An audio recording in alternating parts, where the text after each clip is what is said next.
What is up, everybody?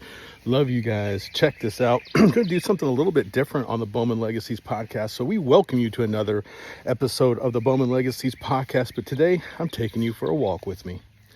I'm going to go on my 30 acres today and have you come with me for the ride. So if you hear anything in the background, all the birds chirping and all the things happening, and or me falling and hurting myself and expletive curse words, well then buckle up. I have fallen down and you get to hear it live. Today I just wanted to talk to you guys just about being encouraged. Right now I'm right by the house and we're going to make our way down into our holler little by little, and I'm going to try to be as vivid as I possibly can, so you can also see what I'm doing. There's my big boys, you heard them, my two German Shepherds. I'll also be posting this video on YouTube so you can see it as well. Today my heart has been so heavy, and it's been heavy because when you're in the business that I am in helping people to rise above and do great things for their lives, it can be very complex. It can also be very heavy. It can each and every day pose these particular challenges to make sure that I'm feeding my own soul. And sometimes when work continues to go on and you start to get busy, I will tell you, it's hard to find that space where you're feeding your soul. So today I thought I would feed my soul with you, because this is part of one of those things that feeds my soul. And that is getting out in the woods and taking the time to just appreciate nature. For you, that could be the game of golf. For you, that could be spending time with your little ones. For you, that could be sewing. I've known many people who love to sew. I know many people who love to cook or bake, and that's a place to feed your soul. And for some of you, it's your religion. Your belief system helps you feed your soul.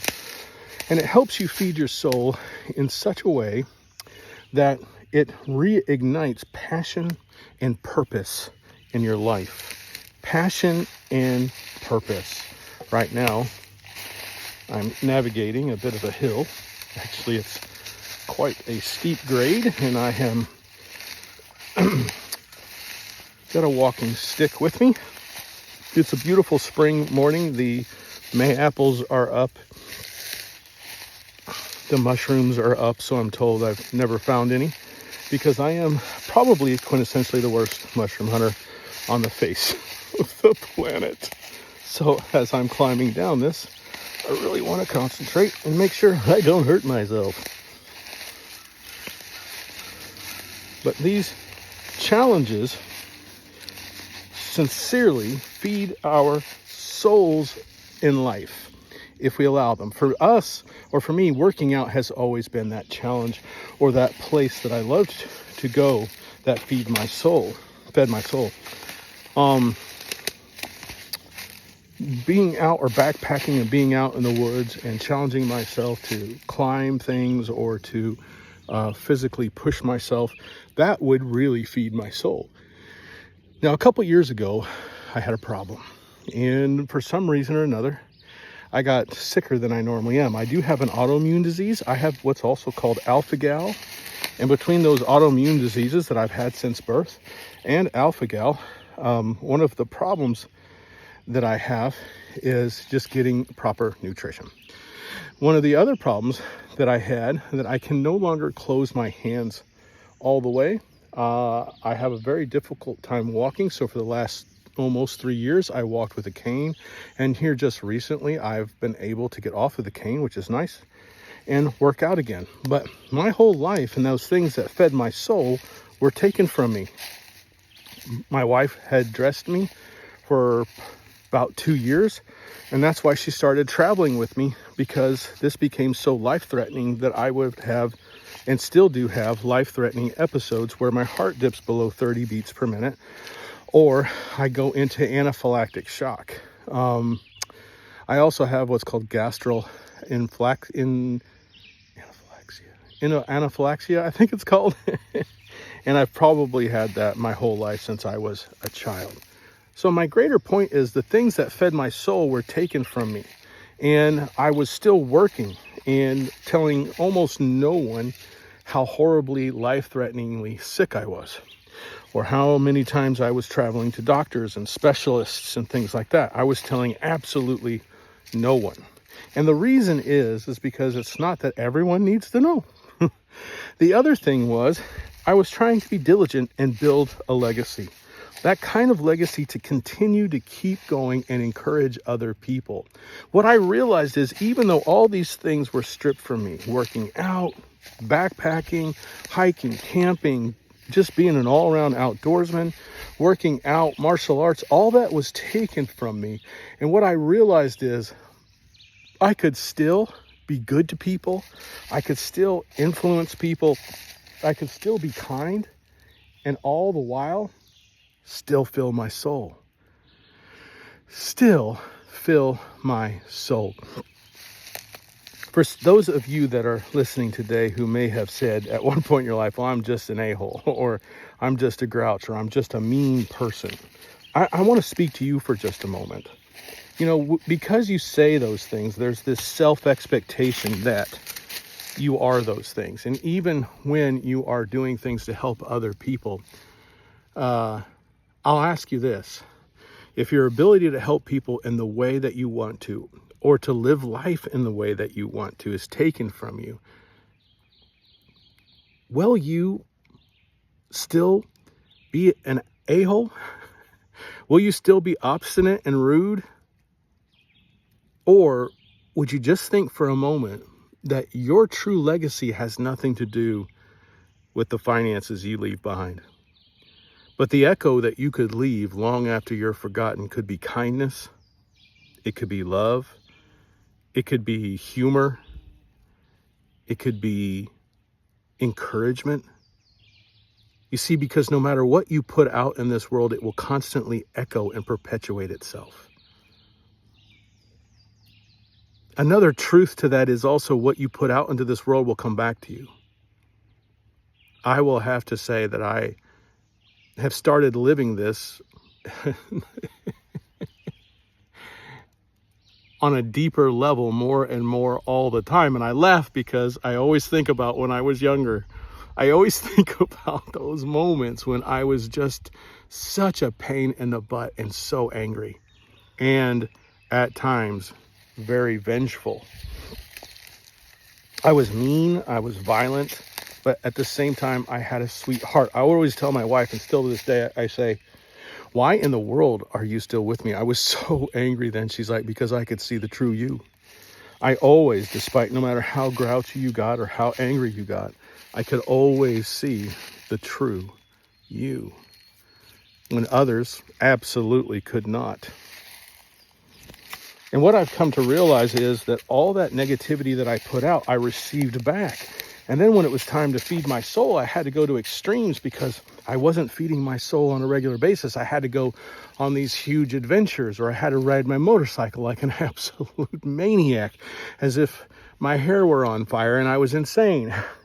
I had to go on extreme backpacking trips, or I had to go and do wild things to get my adrenaline going. And I just don't have that need anymore because I'm still filling my soul. I'm filling my soul every single day. So many of you guys get this adrenal fatigue. You get completely wore out. A lot of the times we call it in the business world getting burnt out.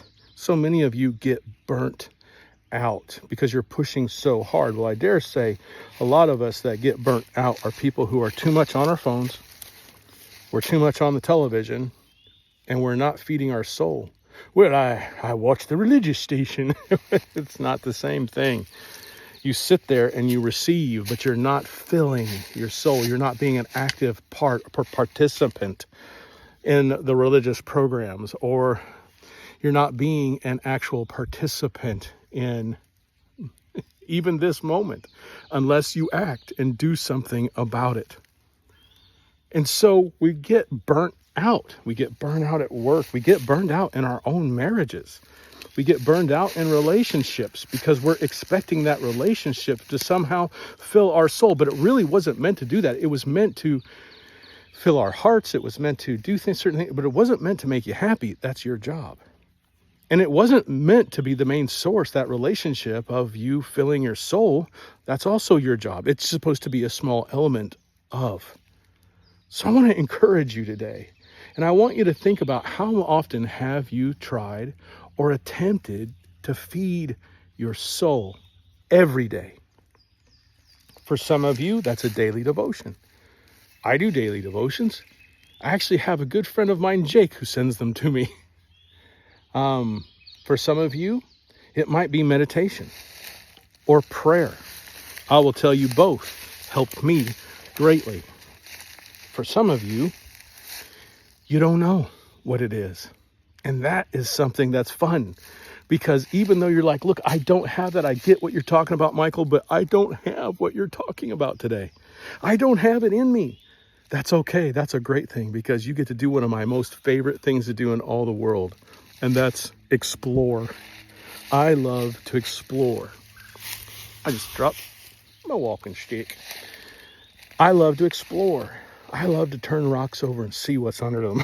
I love to see what nature, life, and people have to offer and tell me. I love that element of life. And I love the idea of exploring new things. So if you've never worked out before or worked out consistently, maybe this is something that you need to do to not just fill your body, but fill your soul. If you've never read poetry before, and it's something that you thought that maybe that's just too highbrow for you, try it. See if it feeds your soul. If you've never tried every single day to uplift just somebody and encourage just one person, try it. It might fill your soul. And I dare say, I even challenge that might part of it. I'm going to tell you emphatically, it will fill your soul. And I'll tell you why. Because there's so many soul-sucking things that are going on in the world today. There are so many things right now that are absolutely sucking the life out of us. And there's negativity at every single corner that there is. Excuse all the noise right here. I'm about to trudge through some brush. I'm at this place right now that's a shelf that we've called Grizzly Pass. I've never really been able to develop it. I always wanted to put a little cabin here. And when we leave this place, I'm going to feel sad that I didn't complete that mission to have a nice little cute place. But anyway, where was I? Encouraging other people can fill your soul, and encouraging yourself can feed your soul. How do I do that? Reading encouraging things, speaking life over you instead of being so darn negative all the time about yourself. Instead of being so down and discouraging to yourself and always being so critical of yourself. I'm going to tell you something right now. That is one thing that I struggle with on a massive scale. I truly struggle with being kind to myself. I truly struggle with just being good to myself. I truly struggle with just genuinely being nice to me. And that's something that was born in me at a very young age. And unfortunately, something I still struggle with. And unfortunately, something that absolutely is soul draining. And so I've had to just take it under my own authority to say, you know what, I'm not waiting for somebody else to encourage me today. I'm not waiting for somebody else to feed my soul. I'm not going to sit here with my mouth open like a little baby bird, right?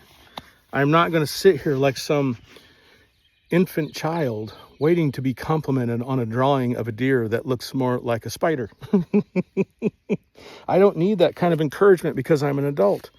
And as an adult, I can encourage myself. I don't have to. And I'll tell you emphatically, one of my love languages is words of affirmation. Most likely because my childhood was so starving of it. And now I've realized it's not your job to affirm me. It's not your job to make me feel good about myself. It's my job. And so if it's my job, then I need to speak over me. And a lot of the times I'll speak the opposite of things that were said to me that were awful growing up as a child, that should have never been said to any child. And a lot of the times I will remember the things that bullies spoke over me growing up, and I'll speak the opposite thing. And as crazy as that sounds, you're hearing this from a guy that spent most of his life either in the non-for-profit space or the blue-collar world. And I would always thought these things were ridiculously stupid and new age. But what I've come to find out is they fill my soul. To sit there and look at myself in the mirror, and I do this every once in a while when I need it, and go, Michael, you're a good man. Michael, you're trying so hard. Michael, you're doing the best that you can right now. And I know you're failing, but keep going. Because when you quit and when you decide to give up entirely, there's no way to fix that. And then this isn't the Super Bowl, so there isn't 4 quarters, and overtime is not over. It's not over for you, so keep going. You still got breath in you. Your heart's still beating. You're still alive, so keep going. I tell you that right now.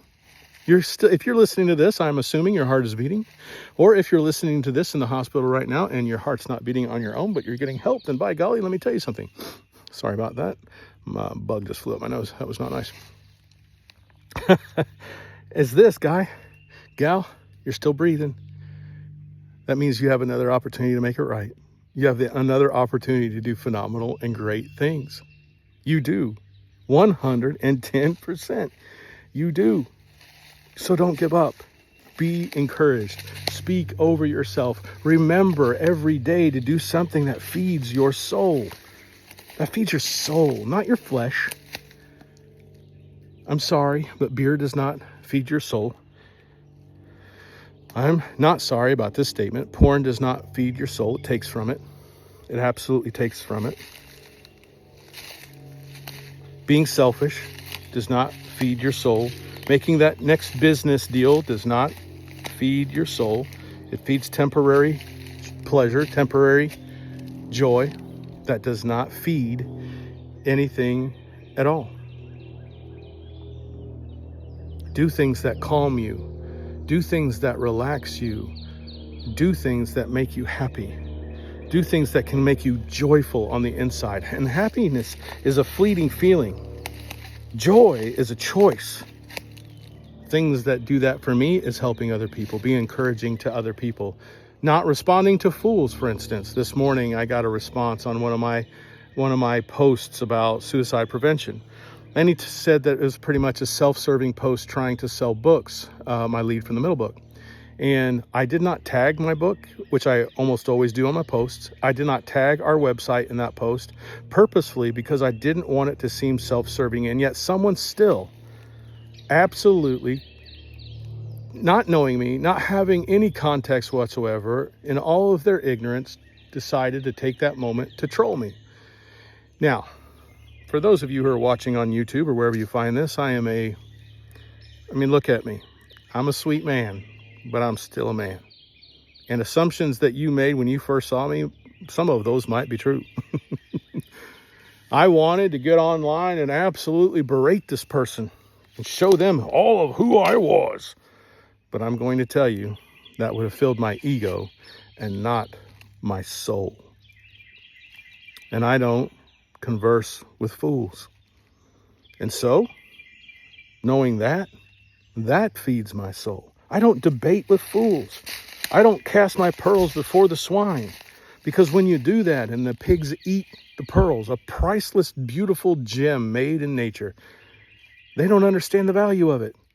And because they're swine, they eat it up and then they don't digest it. And it just ends up in their crap. And there it is, a perfectly good pearl laying in manure. And my friends, I can't describe to you the peace and the joy that I feel inside by not responding to that person.